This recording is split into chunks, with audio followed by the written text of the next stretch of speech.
Welcome back, I'm Kathy, and if you're new to my channel, I do food and product reviews.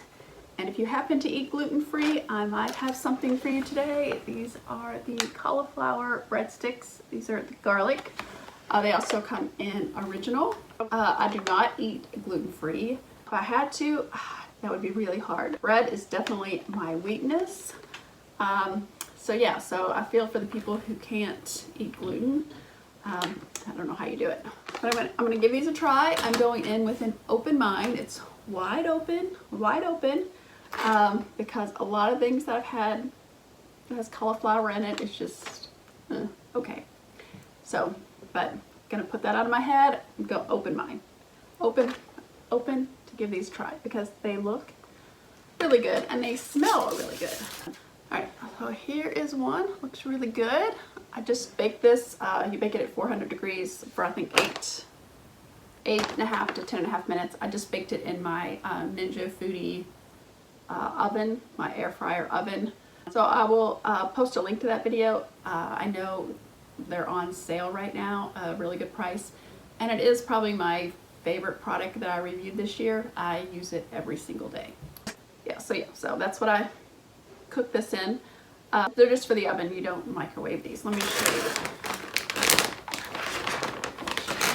That's what they look like out of the bag. You get 6 breadsticks.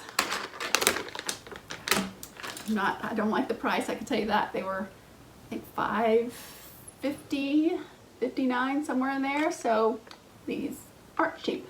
But a lot of the gluten-free stuff isn't, so I'm not really surprised they were that expensive. Open mind, open.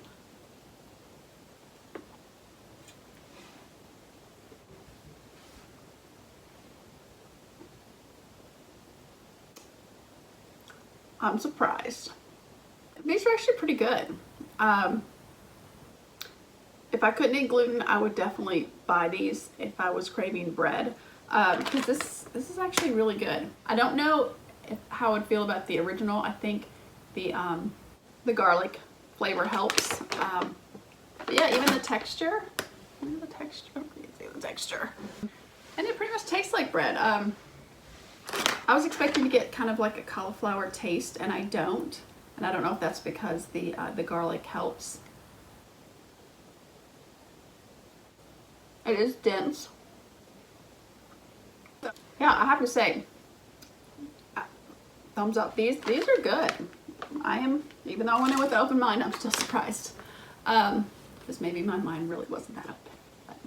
But anyway, these are really good. For the price, it wouldn't be something that I would eat every day, but if I was craving bread, like a breadstick, I would definitely splurge and get these because I think they're really good. You'll probably find them cheaper. I got them at Publix, so sometimes Publix can be a little pricey on things, but I did look it up online too, and a lot of the prices that I saw were around $5.50. So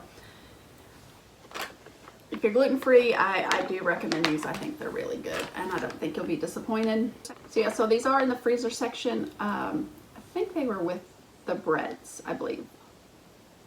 I don't think they were with the vegetables. I'm pretty sure they were, well, now I'm not sure. So it was either the breads or the vegetables, but I'm thinking the breads. So if you have tried the Green Giant Cauliflower Breadsticks, let me know in the comments below what you think, or if you have tried other gluten-free breadsticks that you think are good, that might help other people, let me know in the comments below. All right, so that brings me to the question of the day. It is the Christmas season. It's more of a debate question. Is Home Alone a Christmas movie? What do you think? I am on the fence. I think it could go either way. It does take place during Christmas time, but all right, I'm gonna go yes. I'll say yes, it's a Christmas movie. So let me know in the comments below, is Home Alone a Christmas movie? Let me know. All right, if you like the video, hit that thumbs up, and if you haven't subscribed, please think about hitting that red subscribe and the bell for notifications. Thank you for watching. Have a great day. Stay safe, and I will see you next time. Bye.